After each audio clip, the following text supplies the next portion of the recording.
ध्यान योग नाम का 6ठ अध्याय श्रीमद् भगवद गीता शास्त्र के अंतर्गत जिनका विचार चल रहा है,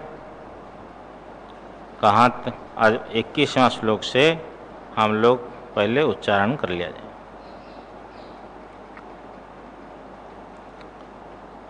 सुखमात्यंतिकम यत्तद् बुद्धिग्राह्यमतीन्द्रियम्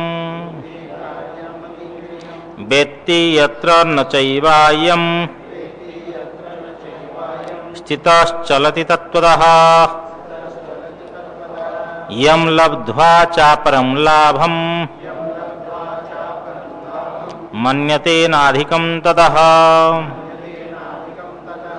यस्मिन् स्थितो न दुःखेन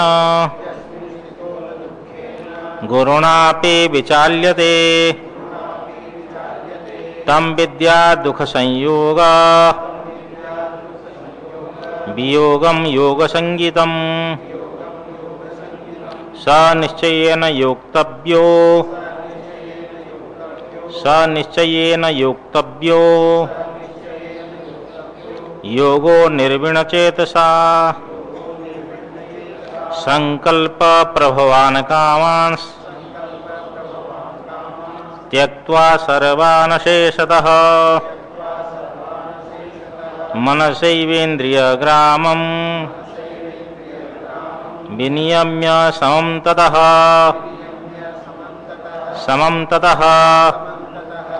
शनैः शनैरुपरमेत् बुद्ध्या धृति गृहीतया आत्मसंस्थं मनः कृत्वा न किंचिदपि चिन्तयेत् यतो यतो निश्चरते मनश्चञ्चलमस्थिरं ततस्ततो नियमैतात् आत्मन्येव वशं नयेत् ततस्ततो नियमैतात् आत्मन्येव वशं नयेत् प्रशांत मनसं ह्येनं योगिनं सुखमुत्तमम् उपैति शान्तरजसं ब्रह्मभूतमकल्मषम् युञ्जन्नेवं सदात्मानं योगी विगतकल्मषः सुखेन ब्रह्मसंस्पर्शम् अत्यन्तं सुखमश्नुते सर्वभूतस्थमात्मानं सर्वभूतानि चात्मनि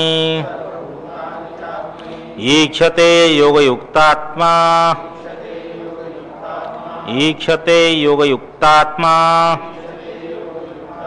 सर्वत्र समदर्शनः यो मां पश्यति सर्वत्र सर्वं च मयि पश्यति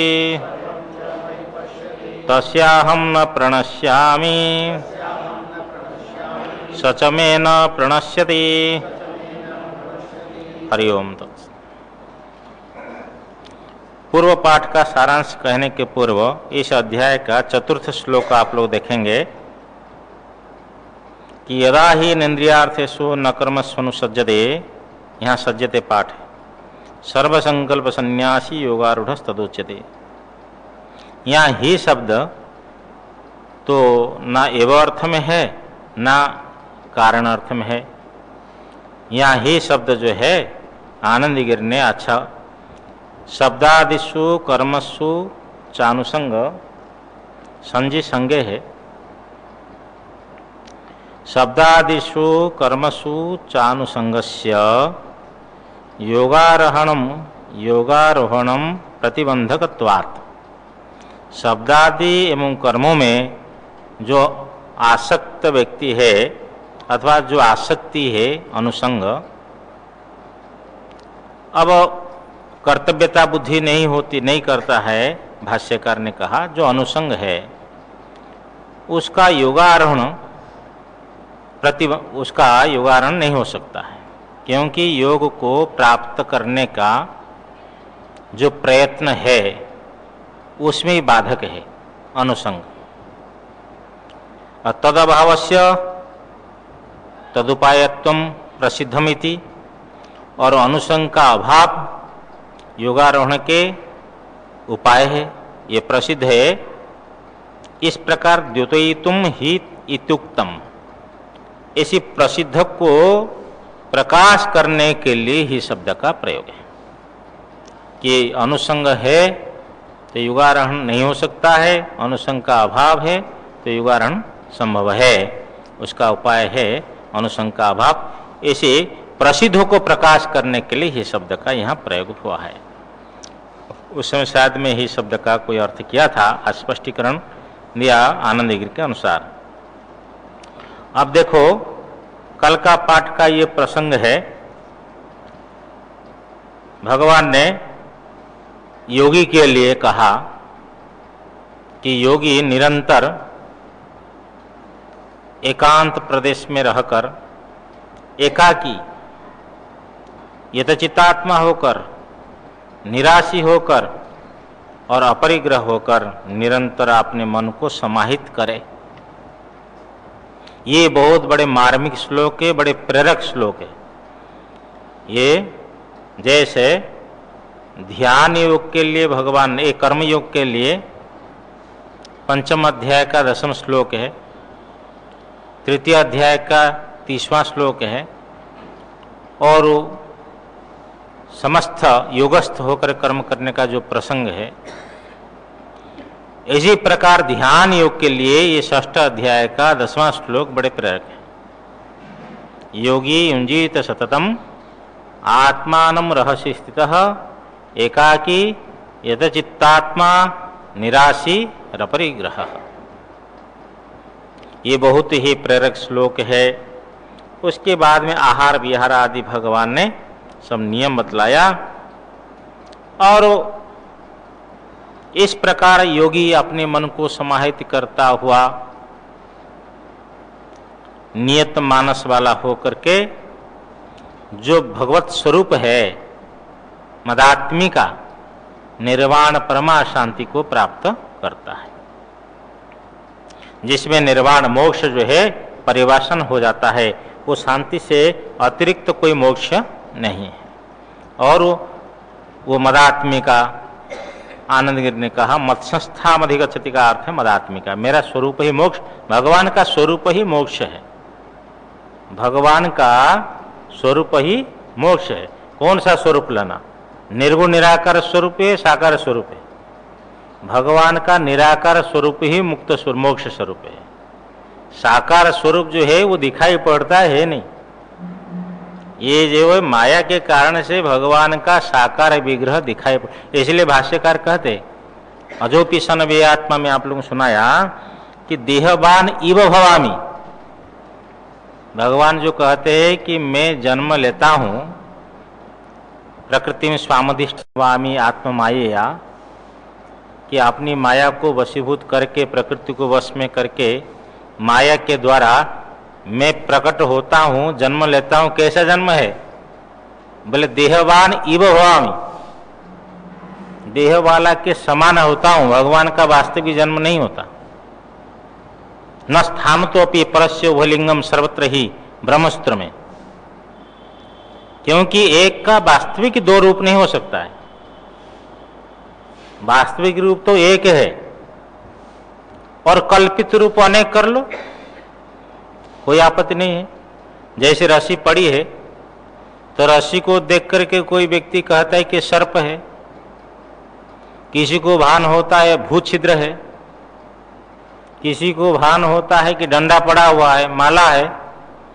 लेकिन कितनी भी कल्पित वस्तु कर लो, लेकिन कितने भी कल्पित अपने जीवन में हम कर ले, लेकिन वस्तु तो एक है। इसी प्रकार जब परमात्मा सप्तम अध्याय में कहते मत्तः परतरम नान्यत किंचित अस्ति धनंजय मयि सर्वमिदं प्रोतम सूत्रे मणिगणाइव। परमात्मा से अतिरिक्त कुछ है ही नहीं, ब्रह्म स्वरूप ही है। रही बात है निर्गुण निराकार में किसी का मन नहीं लगता है, सगुण साकार में लगता है, तो लगाओ भाई मन, वहां कोई आपत्ति नहीं है, कोई आपत्ति नहीं है। क्योंकि हमारे यहाँ फिर उपासना कांड इसी के लिए तो है कि जो है एक श्लोक बोलता हूं, किसी को नाराज नहीं होना चाहिए।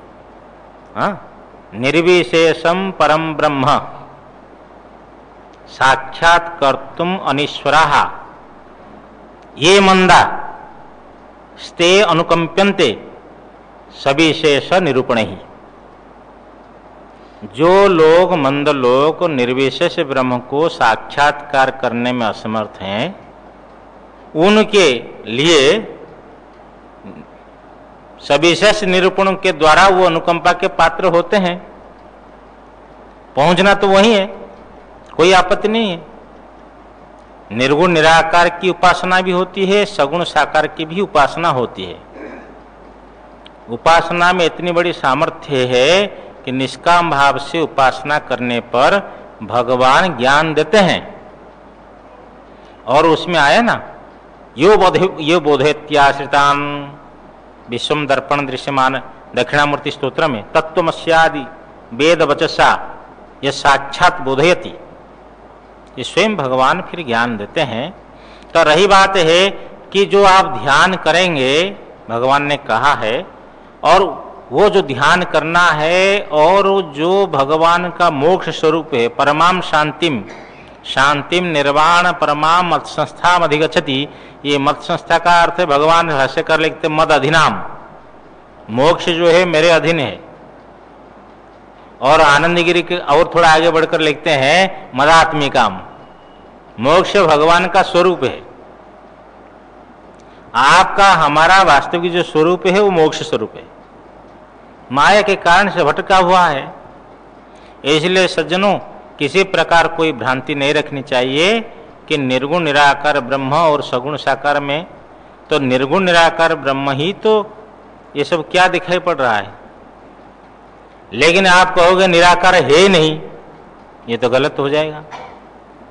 कोई व्यक्ति का ऐसा पूर्वाग्रह रह जाए कि निराकार है ही नहीं, ये तो गलत हो जाएगा। इसलिए निराकार ब्रह्म स्वरूप ही मोक्ष स्वरूप है, ये भगवान ने जो कहा। और आनंदगिरी की बात जो है बड़ी जस्ती है, मदात्मिका। फिर उसके बाद में भगवान ने ये कह दिया कि जो योग आदि का सब नियम बतलाया, किस प्रकार खाना, किस प्रकार रहना आदि सब है। और योगी की जो चित्त की स्थिरता है, उसमें एक उपमा दी गई कि निवातस्थ जो दीप शिखा, दीपक जिस प्रकार चलता विचलित नहीं होता है दीपक, इसी प्रकार उनकी स्थिरता है। योगी का चित्त कभी इधर उधर नहीं होता है, चलायमान नहीं होता है। देखिए, अब योग अभ्यास करता है व्यक्ति, निधि ध्यान करता है कि मैं ब्रह्म हूं। अब उसके बाद में उसको योग का फल प्राप्त होना है। और योग का फल क्या है? आत्म अवस्था विशेष, ये विशेषण आत्म अवस्था विशेष माने आत्मा में स्थिति, स्थित प्रज्ञ हो गया, ब्रह्म साक्षात्कार हो गया। जिनको ब्रह्म साक्षात्कार हो जाता है वो कहाँ रहता है? ब्रह्म स्वरूप में। ब्रह्म वेद ब्रह्मैव भवति, तो ब्रह्म वेद ब्रह्मैव भवति, ब्रह्म होता है। तो जो होता है सो बिगड़ता है फिर, ऐसा कोई कहेगा? यही प्रश्न तो उठा है पंचदश अध्याय में। क्या आप कहते हैं कि यदगत्वा न निवर्तन्ते, जो जाकर जिस तत्व को प्राप्त करके पुनः मुक्त वापस नहीं आते हैं, तो वहां प्रश्न उठाया कि जो जाते हैं सर्वे उसकी गति की आगति में परिवसान है, जिसका संयोग होता है उसका वियोग होता है। इसी प्रकार यहां भी कोई प्रश्न उठा सकता है। फिर उसका समाधान किया कि मेरा ही अंश है, अंश के समान अंश है। वो तो आगे का प्रसंग आएगा, उसमें उठाएंगे। तो इसी प्रकार यहाँ ये हो सकता है कि ब्रह्मवेद ब्रह्मैव भवति, ब्रह्म को जानने वाला ब्रह्म स्वरूप होता है, तो जो होता है पहले नहीं था, हो गया, फिर कोई कारण आएगा तो नहीं भी होगा फिर। तो इसका अर्थ ये नहीं समझना चाहिए कि ब्रह्म होता है। ब्रह्म तो हम आप सबका स्वरूप है, परंतु उसमें एक आवरण आ चुका है। हाँ, माया की दो शक्ति है, एक आवरण और एक विक्षेप। आवरण क्या करता है? वस्तु को आवरण शक्ति ढक देती है, और जब ढक गई वस्तु तो उसके ऊपर विक्षेप शक्ति जो है नया नया पैदा करते। जैसे रस्सी में सर्प का दर्शन होता है। अब जो है रस्सी में सर्प का दर्शन होता है तो आपको पूछा जाएगा कि सर्प का अधिष्ठान कौन है, तो आप कह देंगे कि रस्सी है। लेकिन थोड़ा सा और वेदांत में आगे चलना है कि रस्सी अधिष्ठान नहीं है, रज्जु अवच्छिन्न चैतन्य ही अधिष्ठान है। वेदांत में थोड़ा सा और आगे चलना है कि यहाँ रस्सी अधिष्ठान नहीं हो सकता है, क्यों? रस्सी स्वयं कल्पित है। कल्पित वस्तु दूसरे कल्पित वस्तु का अधिष्ठान नहीं होता है। तो यहाँ रज्जु अवच्छिन्न चैतन्य ही, हाँ, तो अधिष्ठान किसका हुआ? सर्प का। और रज्जु अवच्छिन्न चैतन्य को ही तो आवरण ढक रखा है। वो आवरण ढक दिया, फिर विक्षेप हुआ सर्प, विक्षेप शक्ति सर्प को पैदा की। आवरण में भी दो भाग है, असत्वापादि का, आभानापादि का। तो नास्ति, ब्रह्म नास्ति। इसी प्रकार ब्रह्म को आवरण शक्ति ढक दी और विक्षेप शक्ति किया, अहम पैदा किया, जगत पैदा किया। इसे विक्षेप शक्ति का काम है। अहम मैं हूं, उसमें चिदाभास भी प्रकट हो गया। ये जितना सब है स्वरूप को छोड़ करके और जितनी है सब माया का कार्य है, सब विक्षेप के अंतर्गत आएंगे। आवरण हट जाए तो विक्षेप न रहे। मूल विक्षेप वहां से अहम कारक। तो नारायण अविद्या में फिर आवरण में दो शक्ति है, असत्वापादि का, आभानापादि का। अस्थि बोले ब्रह्म अस्ति ना, नहीं ब्रह्म नास्ति। असत्वापादि का बोलती है कि ब्रह्म नहीं है, और अस्ति चेत न भाति, आभानापादि का बोलती है तो क्यों दिखाई नहीं पड़ती। परोक्ष ज्ञान के द्वारा दृढ़ निश्चय, शास्त्रार्थ, शास्त्र और गुरु से जो दृढ़ निश्चय हो गया कि मैं ब्रह्म हूं, इस परोक्ष ज्ञान के द्वारा असत्वापादि का शक्ति तो निवृत्त हो जाती है, परंतु आभानापादि का शक्ति बनी रहती है। जब तक अपरोक्षानुभूति नहीं होगी तब तक ये शक्ति आवरण की जो विक्षेप, ये आभानापादि का शक्ति की निवृत्ति नहीं होती है।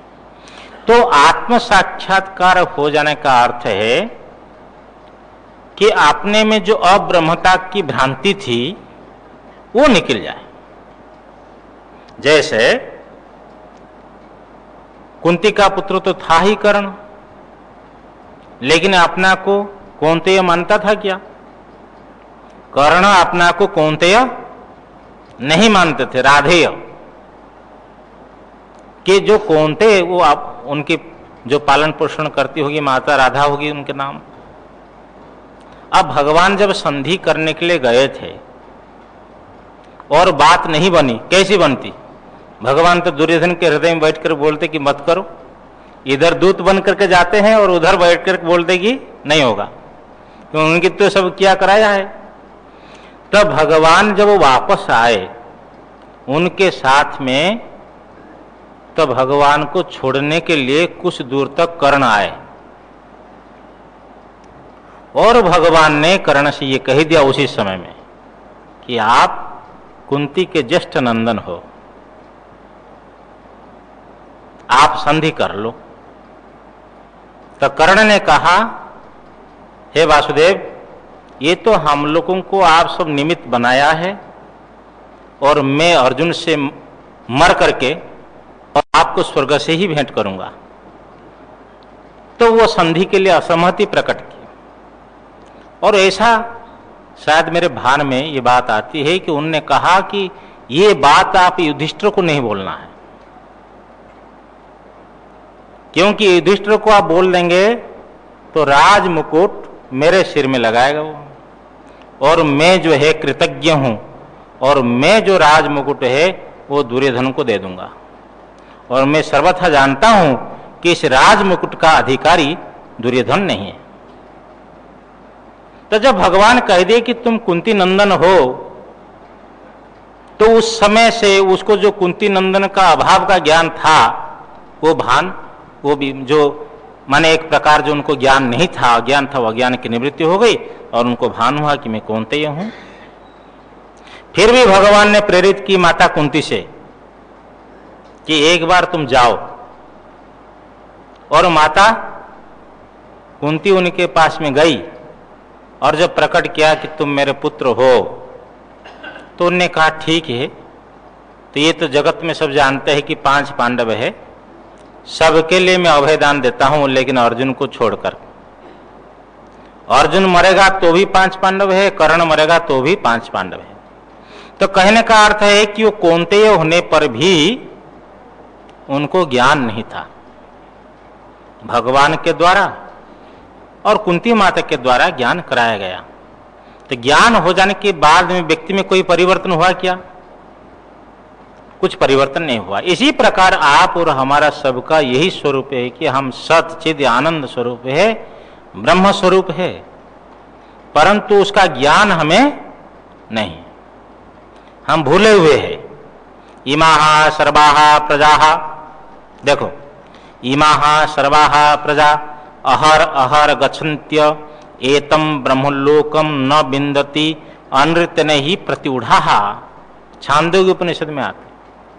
ये जितनी सब प्रजा है ये प्रत्येक दिन सुषुप्ति अवस्था में ब्रह्मलोक ब्रह्मलोक, ये ब्रह्मलोक को ही प्राप्त करते हैं, फिर भी ब्रह्म को नहीं साक्षात कर पाते हैं।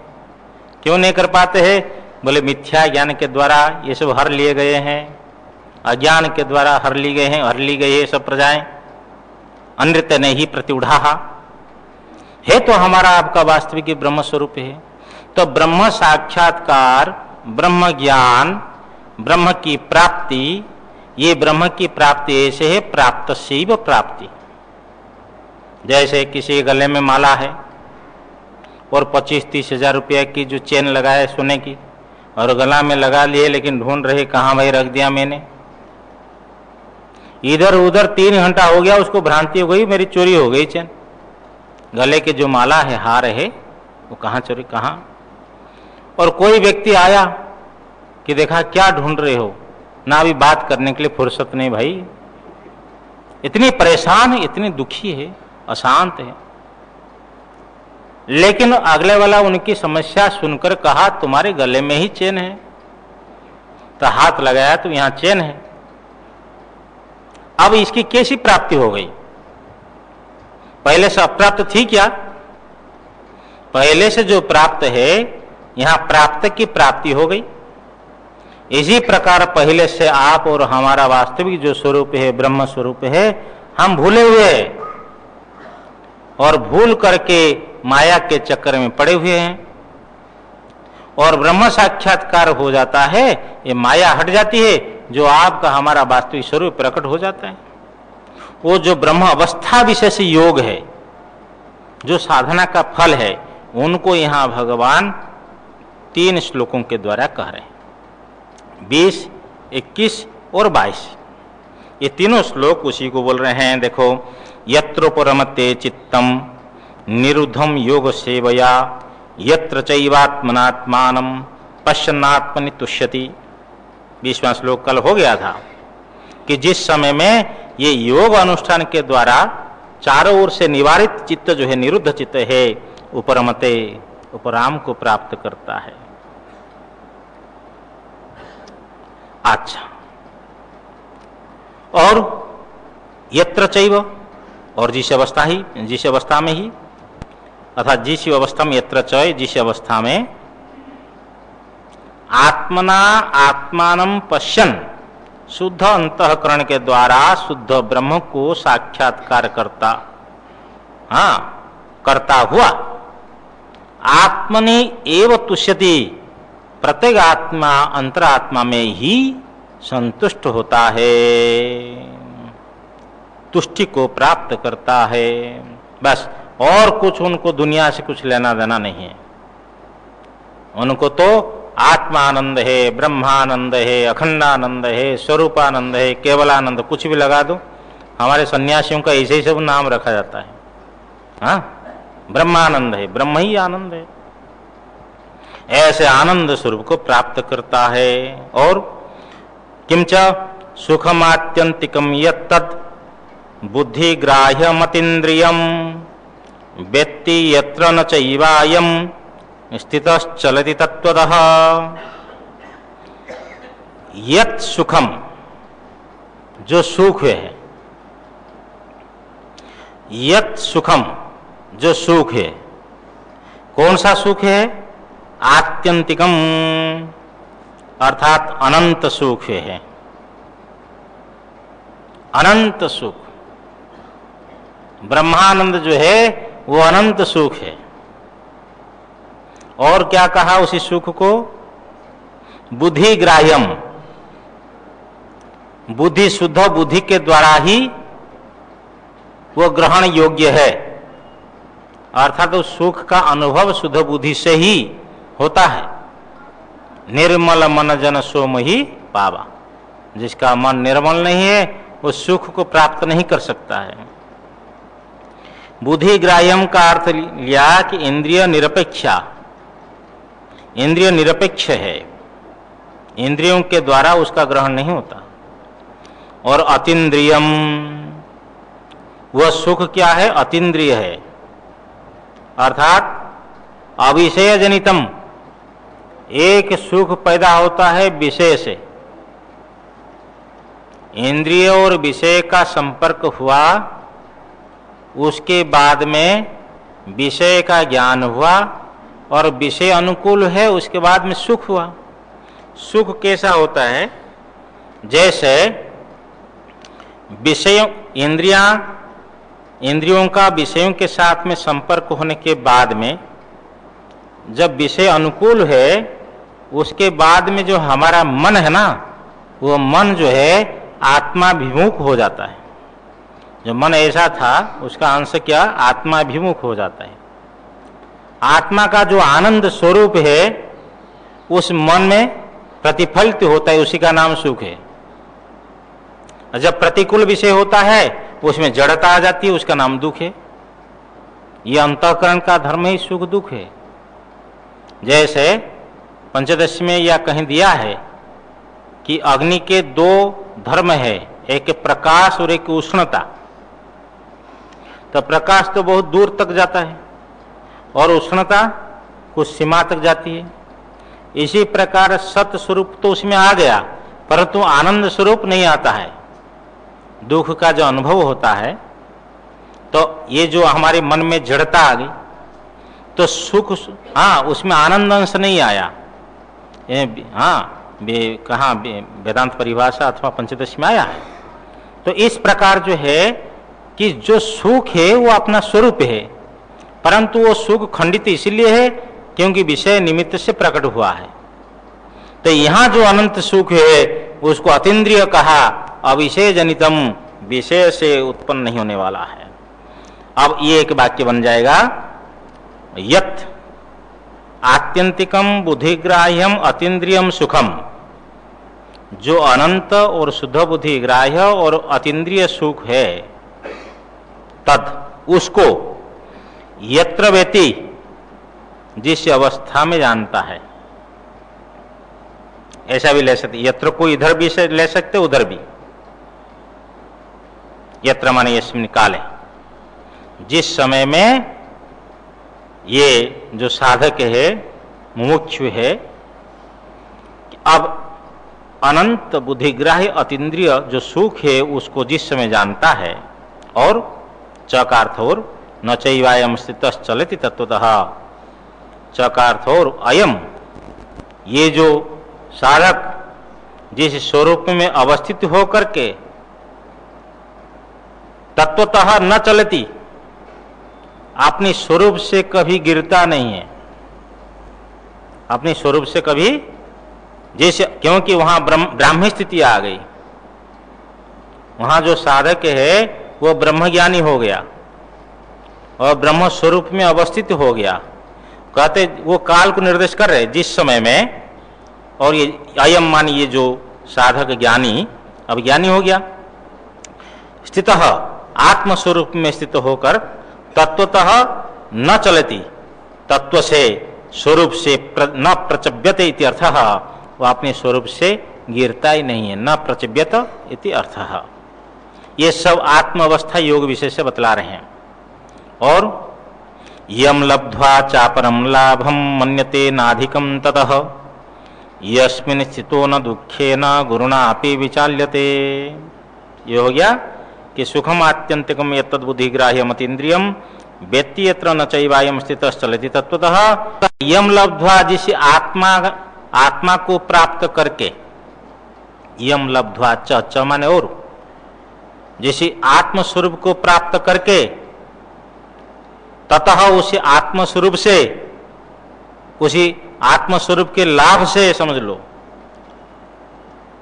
अपरम अधिकम लाभम न मन्यते, दूसरा कोई बड़ा लाभ नहीं मानता है। आत्म लाभ हो गया, उसी से बड़ा लाभ नहीं है कोई, हाँ? क्योंकि सबसे बड़ा लाभ तो आत्मा की प्राप्ति है। याज्ञवल्क्य ऋषि के दो पत्नियां थी ना, एक मैत्रेयी और एक कात्यायनी। मैत्रेयी जो थी वो बड़ी थी, ज्येष्ठा ब्रह्मवादिनी थी। याज्ञवल्क्य की इच्छा हुई कि संसार से मुक्त हो, ऊपर उठना है, गृहस्थ आश्रम से संन्यास आश्रम में प्रवेश करना है। यद्यपि वो ब्रह्मज्ञानी थे, फिर जीवन मुक्ति का विशेष आनंद लेने के लिए ऐसा हो गया। तो तब मैत्रेयी को बुलाए कि इस कात्यायनी के साथ में मैत्रेयी तुम्हारा द्रव्य विच्छेद मैं करना चाहता हूं, भावार्थ है। मैत्रेयी बोली कि हे स्वामिन, क्या जो आप द्रव्य दे करके जाना चाहते हैं उससे क्या मोक्ष प्राप्त होगा? संपत्ति से मोक्ष प्राप्त होगा? मैं अमर हो जाऊंगी क्या? तो याज्ञवल्क्य जी महाराज बोलते अमृतत्व से तो नाशास्ति वित्तेन। देखो ये बहुत बड़ा महत्वपूर्ण वाक्य है कि हे मैत्रेयी, अमृतत्व माने मोक्ष। वित्त का अर्थ वहां शंकराचार्य भगवान कहते वित्त साध्य कर्मणा, कि संपत्ति से होने वाले जो सकाम कर्म है वो सकाम कर्म से मोक्ष तो बहुत दूर है, मोक्ष की आशा ही नहीं है, नाशास्ति, आशा ही नहीं है। अब मैत्रेयी बोलती है कि जिस तत्व से अमरत्व की प्राप्ति हो वही मुझे आप बतलाइए। तो याज्ञवल्क्य ने कहा, उपदेश प्रारंभ कर दिया। नवारे पति हो कामाय पति ही प्रियो भवति, आत्मनस्तु कामाय पति ही प्रियो भवति, नवारे जायाई कामाय जाया प्रिया भवति, आत्मनस्तु कामाय जाया प्रिया भवति। ऐसा सब गिनते गिनते लास्ट में कहां तक गिनेंगे? कहते नवारे सर्वस्य कामाय सर्वम प्रियम भवति, आत्मनस्तु कामाय सर्वम प्रियम भवति, आत्मवारे द्रष्टव्य श्रोतव्यो मंतव्यो निधिध्यासितव्य। कि जो है पति की कामना के लिए, पत्नी के लिए पति प्रिय नहीं होता, अपितु आत्मा के लिए पति प्रिय होता है। इसी प्रकार पत्नी की कामना के लिए, पति के लिए पत्नी प्रिया नहीं होती, अपितु आत्मा के लिए पत्नी प्रिया होती है। इसी प्रकार सबकी बात कह दिए। तो फिर क्या करना चाहिए? बोले आत्मा वारे द्रष्टव्य, आत्मा दर्शन अर्ह है, दर्शन योग्य है, वहां विधि नहीं मानते। और पाठक्रमात् अर्थक्रमो बलीयः, पाठक्रम से अर्थक्रम बलवान होता है। जैसे मीमांसा में आया कि अग्निहोत्रम जुहोति, हाँ आया कि अग्निहोत्र का हवन करें। उसके बाद में वाक्य आया एवाग्वा पचती या कुछ ऐसा शब्द आया कि लपसी बनावे। अब पहले यदि हम अग्निहोत्र का हवन कर लेते हैं, उसके बाद जो लपसी बनाएंगे तो उसको खाने में काम केवल आएगा, दृष्ट प्रयोजन होगा। और दृष्ट प्रयोजन के लिए शास्त्र का कोई आवश्यक नहीं है। जब हमारी इच्छा होगी हम लपसी बनाकर हलवा बनाकर खा लेंगे, शास्त्र कहे तब खाए क्यों।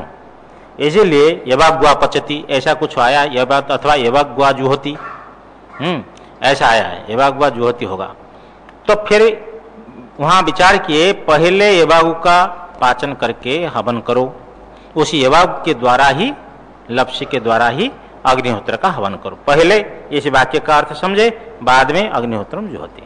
इसी प्रकार तो आत्मा दर्शन के योग्य है, इसलिए आत्मा का श्रवण करना चाहिए, आत्मा का मनन करना चाहिए। आत्मा श्रवणीय है, आत्मा मननीय है, आत्मा का निधिध्यासन करना चाहिए, उसके बाद में आत्मा का ज्ञान।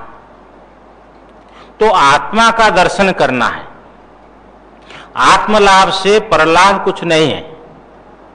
तो सबसे बड़ा जो श्रेष्ठ है वो श्रेष्ठ का ही प्राप्त करने के, उसको प्राप्त करने के लिए जो इच्छा रखता है और उसी के लिए ही संसार का त्याग करता है, उसको विरक्त कहा जाता है। और उसको अंतस्त्यागी और बाह्यस्त्यागी दोनों त्याग करना पड़ेगा। अंतस्त्याग बहिस्त्याग विवेक चूड़ामणि में आया कि अंदर में जो अहंकार आदि पड़े हैं उसका भी त्याग, और बाहर में तो फिर संसार का त्याग जो समझते हैं।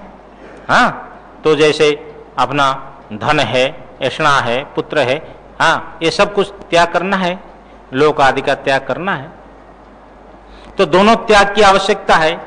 जब वो आत्मा को प्राप्त कर लेता है, उससे बढ़कर के और कोई लाभ नहीं मानता है, क्योंकि उनके अंदर में ये निश्चय हो गया है पहले से कि ये सब मिथ्या है, सब कल्पित है। हाँ, जाली नोट यदि हमको मिल जाए उसे कुछ काम होने वाला है क्या? भाई नकली नोट 500,000 रुपया का दे और 1,000 रुपया नकली नोट दे करके आपसे 100 रुपया मांगना चाहेगा, आप दे सकते हैं क्या? उसका कोई मूल्य नहीं है, क्यों? नकली है। इसी प्रकार ये जो जगत है ये मिथ्या रूप है, माइक है, केवल प्रतिभास मात्र है। तो ये ज्ञानी समझता है, दृढ़ निश्चयी साधक भी समझता है, इसलिए आत्मलाभ से श्रेष्ठ लाभ को नहीं मानता है। ये भगवान देखो हमें यही कह रहे हैं,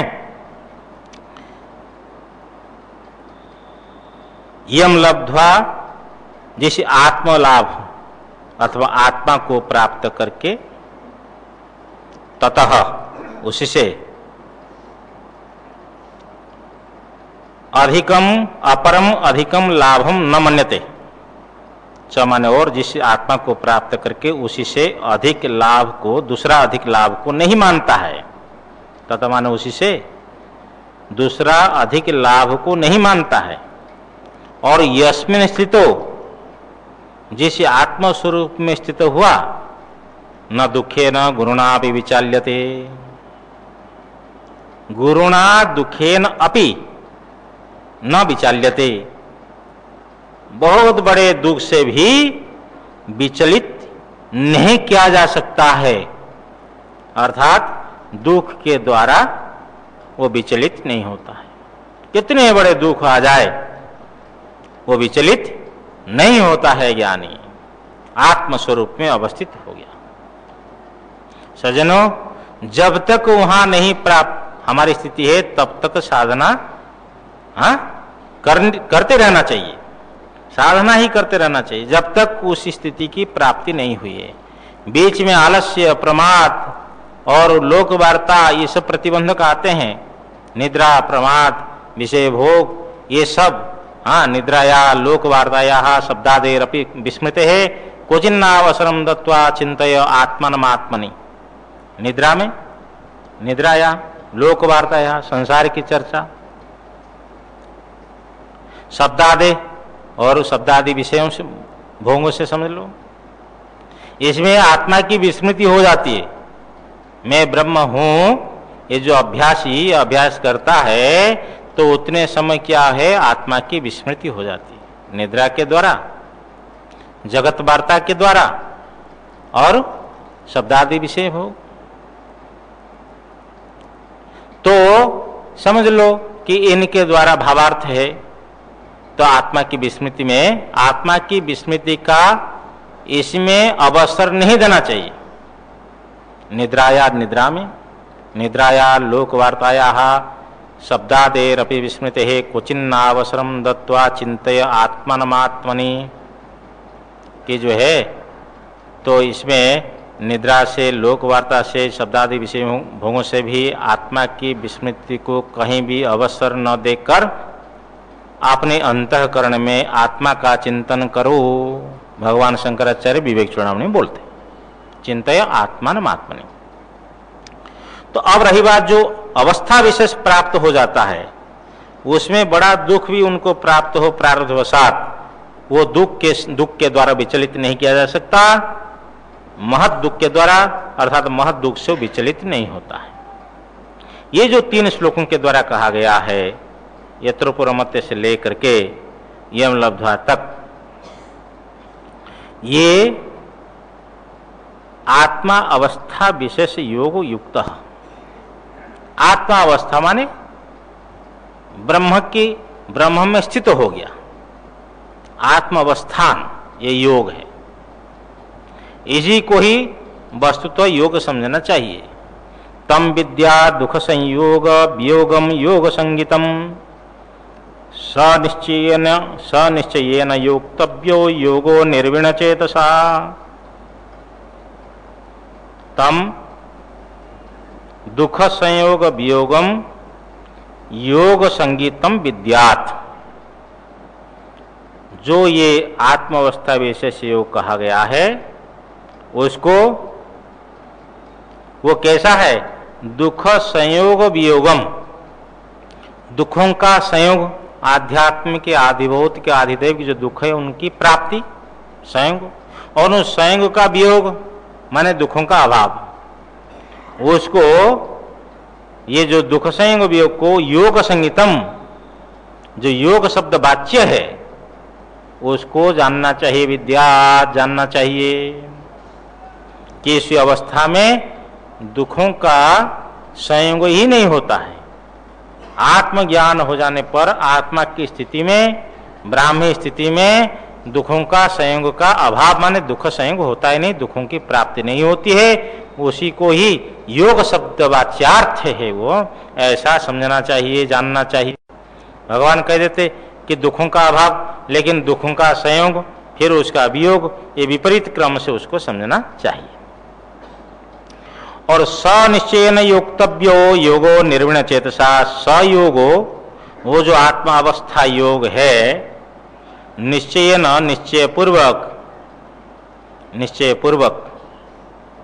अनिर्वीण चेतसा, अनिर्वीण चेतसा का अर्थ है खेद रहित चित्त से, संताप नहीं होना चाहिए। मधुसूदन स्वामी लिखते हैं, एतावतापि कालेन योगो न सिद्ध किमतः परम कष्टमिति अनुतापः। यही निर्वेद है, निर्वेद से रहित होकर के। अरे इतने दिनों से, इतनी वर्षों से मैं साधना कर रहा हूं, वर्तमान सुधा भी योग प्राप्त नहीं हुआ है, आत्म साक्षात्कार नहीं हो पाया है, इससे बहुत बड़ा कष्ट और क्या हो सकता है। हाँ, कई बार साधक के मन में आता है कि राम भी नहीं मिला और माया भी।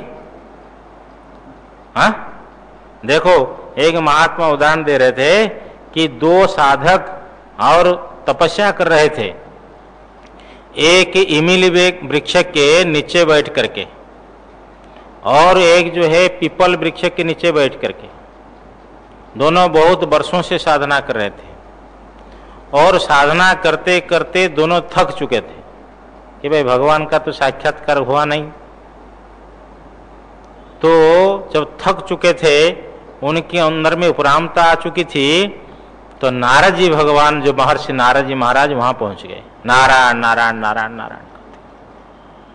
पहले पीपल पेड़ के नीचे जो बैठा हुआ था उसके पास पहुंचे, स्वागत सत्कार हुआ, प्रश्न पूछा कि महाराज बहुत वर्षों से मैं तपस्या कर रहा हूं लेकिन भगवान का दर्शन नहीं हुआ।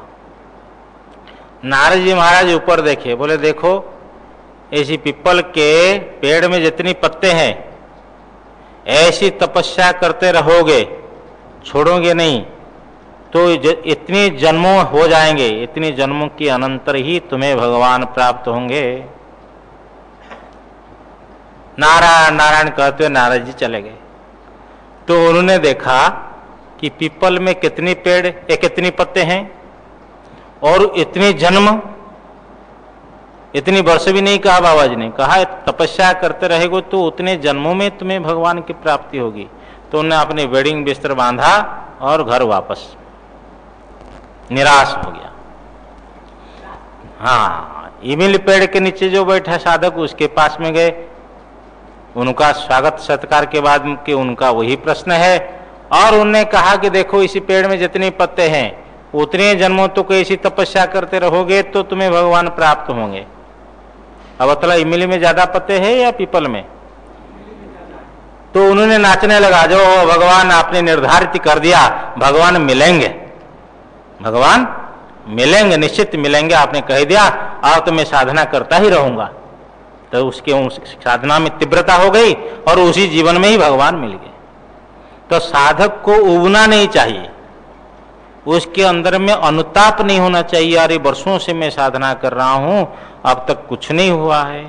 इस प्रकार भगवान कहते हैं सयोगो, जो आत्मा अवस्था विशेष योग है, निश्चय पूर्वक और अनिर्विण चित्त से, निर्वेद खेद रहित चित्त से युक्तव्यो, मानो उस योग का अनुष्ठान करना चाहिए। निश्चय पूर्वक खेद रहित चित्त से अनुष्ठान करना चाहिए। किंच, और क्या है?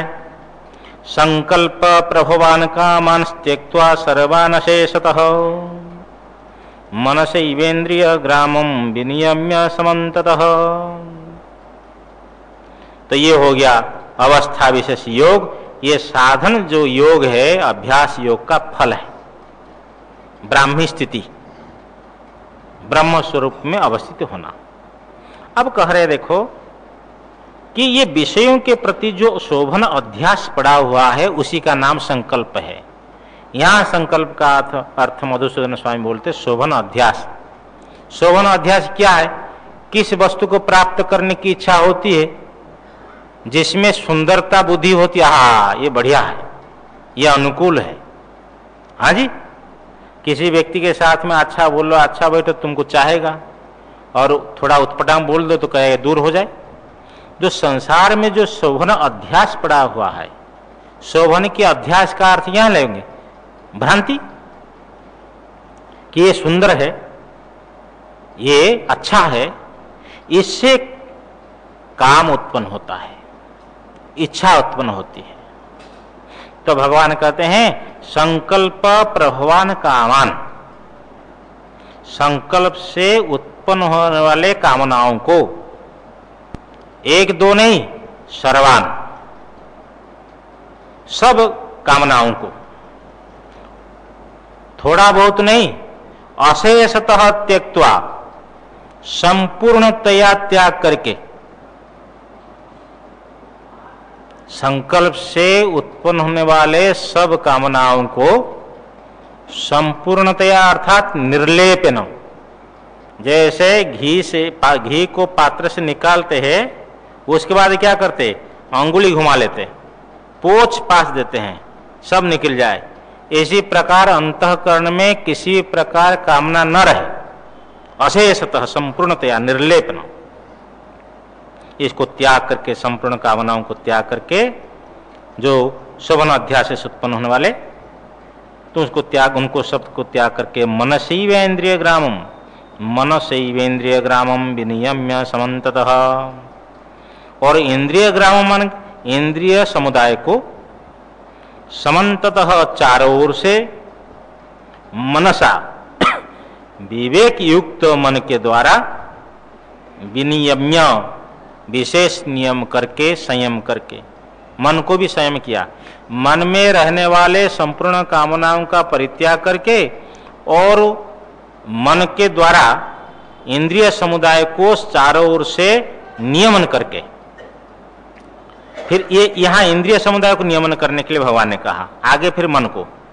शनै शनैरुपरमेत बुद्ध्या धृति गृहीतया आत्मसंस्थम मनः कृत्वा न किंचिदपि चिंतयेत। शनै शनै धीरे धीरे कामनाओं का त्याग किया और इंद्रियों को संयम किया, उसके बाद में शनै शनै धीरे धीरे धृति गृहीतया बुद्धिया धैर्य युक्त बुद्धि के द्वारा उपरमेत मन को शांत करावे, मन का उपराम करे, मन को हटावे, मनसः उपरतिम कुर्यात, ये मन की उपरति करे अर्थात मन को विषयों से हटावे। फिर उस मन को विषय से तो हटाया विषयों से, फिर कहाँ लगाएगा? बोले आत्मा में लगाना है। आत्मसंस्थम मनः कृत्वा, मन को आत्मसंस्थ करके, अर्थात आत्मसंस्थ क्या है? आत्मैव सर्वम न ततो अन्यत किंचित अस्ति इति एवं आत्मसंस्थम मनः कृत्वा। आत्मनि संस्थितम आत्मसंस्थम, आत्मैव इदम सर्वम, ये सब कुछ आत्मस्वरूप है। न तत्व अन्यत किंचित अस्ति, उस आत्मा से अन्य दूसरा कुछ है ही नहीं, इस प्रकार आत्मसंस्थ करना है। यत्र ही द्वैतमिव भवति तद इतर इतरम पश्यति, जहां द्वैत के समान होता है एक दूसरे को देखता है, तो आत्मसंस्थ करना है कि आत्मा ही सब कुछ है, अद्वैत है। हाँ, किसी किसी के मन में ये भ्रम न हो कि स्वामी तो बहुत ज्ञान पर की बात बोलते हैं। अरे भाई, ज्ञान पर को भगवान बोलते तो यही तो व्याख्यान करेंगे हम, जो भगवान कह रहे हैं उसी के तो व्याख्यान करेंगे। फिर भक्ति का प्रश्न आए तो भक्ति की बात कहेंगे। तो ज्ञान पर के आत्मसंस्थम मनः कृत्वा, कि आत्मा में मन को, सीधी बात है, मन को आत्मा में आरूढ़ कर देना, अर्थात ये सब कुछ आत्मा ही है, आत्मा से अतिरिक्त कुछ नहीं है। इस प्रकार आत्मसंस्थम मनः कृत्वा न किंचिदपि चिंतयेत, ये कुछ भी चिंतन न करे, केवल आत्मस्वरूप में मन अवस्थित हो जाए, और कुछ चिंतन नहीं है। ये जो है भगवान भाष्यकार लिखते हैं, एष योगस्य परमो विधि। थोड़ा आनंदगिरी और थोड़ा लिख लेते हैं, यत मनसो नैश्चल्यम इति शेषः, मन की जो निश्चलता है कि और संसार का विषयों का चिंतन नहीं करना, यही योग का परम विधि है। बस मन की निश्चलता हो जाए। और एक बात ध्यान रखिए, कारिका में, मांडव्य की कारिका में एक प्रसंग आया है कि साधक जब थोड़ा ऊपर चलता है ना, साधना करता है, इधर जो है विषयों का चिंतन और उधर निद्रा। जब विषयों का चिंतन, हाँ ध्यान रखे कि विषयों का चिंतन भी नहीं करना है और निद्रा भी नहीं लेनी है। फिर साधक थोड़ा सा ऊपर उठे, वो संप्रज्ञात समाधि के पूर्व एक कषाय स्थिति आती है, राग द्वेष में कलुषित, अब अंदर अंदर मन चल रहा है, अथवा एक स्तब्धि भाव। हाँ, समझ लो कि उसको अंदर अंदर एक ऐसा हो गया, इधर आत्मचिंतन भी नहीं हो रहा है, ठीक ढंग से उसको निद्रा भी नहीं कर सकते हैं, और ठीक ढंग से उसको विषय विज्ञान भी नहीं कर सकते। और वो 1-2 घंटा हो गया, अब उठकर बोलता है कि मेरा ध्यान बहुत बढ़िया लग गया। वो कषाय की स्थिति है, अंतराय बीच में। तो कहने का तात्पर्य, आत्मसंस्थ हो जाने के बाद में विषयों का चिंतन नहीं करना है, और उसी कषाय की स्थिति को देखते हुए उसको भी ऊपर उठना है। तो ये मांडव्य के कारिका के ये प्रसंग है, वहाँ आया हुआ है। तो अपन जो आत्मा के मन संस्थ हो जाए, जो मन की नैश्चल्य है, मन में जो निश्चलता आ गई है, चंचलता का अभाव, विषय चिंतन का अभाव, और जब आत्मसंस्थ हो जाता है तो उसमें आनंद भी प्राप्त होता है, ब्रह्मानंद प्राप्त होता है। मनसो ह्यमनी भावे, जब मन अमन हो जाता है फिर द्वैत नहीं दिखाई पड़ता है। तो ये जो स्थिति है, इस स्थिति को प्राप्त करने के लिए प्रयत्न करना चाहिए, परंतु उस स्थिति को प्राप्त करने के साधक जो प्रयत्न करता है, बीच बीच में इसका मन बाहर भागता है। जैसे आंख बंद करके बैठा और 1 मिनट में न जाने कहाँ भाग गया। हाँ, ध्यान करने के लिए बैठा और मन भाग गया कहाँ है कि चलो भाई वो हरिद्वार भाग गया, दिल्ली भाग गया। बोलता है महाराज मेरा मन तो खूब भागता है। तुम आंख बंद करते तुम्हारा मन भागता है? बोले हाँ महाराज भागते। कहाँ भागता है? ना महाराज मेरा जन्मस्थान नागपुर, वहां भाग गया। अच्छा, मन भागता है तो फिर अमेरिका क्यों नहीं भागा? नागपुर को क्यों भागा? जो अनुभव किया है वहां भागता है, मन कहीं नहीं भागता। भैया ध्यान देना कि मन में विषयों का अनुभवजन्य जो संस्कार है, वो संस्कार का स्फुरण होना ही भागना है।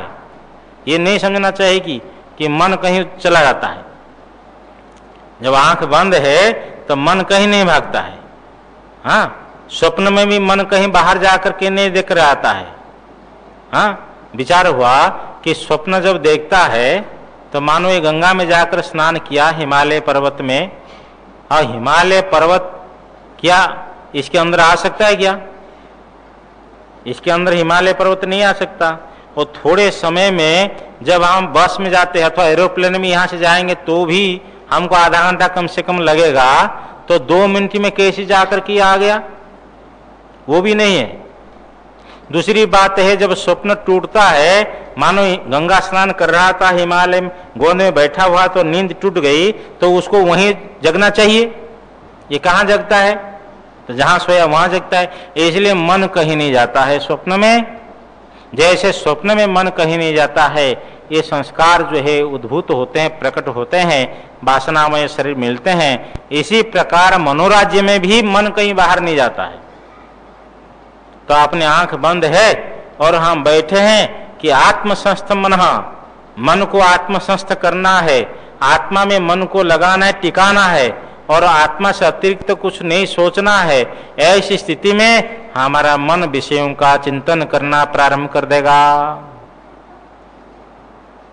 जहां जहां मन जाएगा, हाँ जी, और जो लोग भोजन बनाने वाले उनको पता है कि अब थोड़ा सा दाल बैठा करके ध्यान करने लगा, अब उधर ध्यान है भाई, सिटी 9 बजे अमुक न हो जाए, समुक न हो जाए, ये खाया उसके बाद वो खाऊंगा। जहां जहां मन जाता है वहां मिथ्यात्व सिद्ध करना है। ये सब संसार मिथ्या है, विषय जो है मिथ्या है। वहां वहां से माने तत्त विषय, जिस जिस विषय का मन चिंतन करता है उस विषयों से मन को हटा करके आत्म वश्यता को प्राप्त करावे, मन को अर्थात आत्मा में ही स्थिर करावे। ये योग अभ्यास है। यतो यतो निश्चरति मनश्चंचलम स्थिरम ततस्ततो नियमे तद आत्मनेव वशम नयत। हाँ, इसका विचार फिर कल आपको सुनाएंगे। ओम पूर्णमदः पूर्णमिदं पूर्णात् पूर्णमुदच्यते पूर्णस्य पूर्णमादाय पूर्णमेवावशिष्यते। ओम शांति शांति शांति। शंकरं शंकराचार्यं केशवं बादरायणं सूत्रभाष्य कृतौ वन्दे भगवन्तौ पुनः पुनः। ईश्वरो गुरुरात्मेति मूर्तिभेद विभागिने व्योमवद्व्याप्तदेहाय दक्षिणामूर्तये नमः। ओम शांति शांति शांति। सद्गुरुदेव भगवान की जय।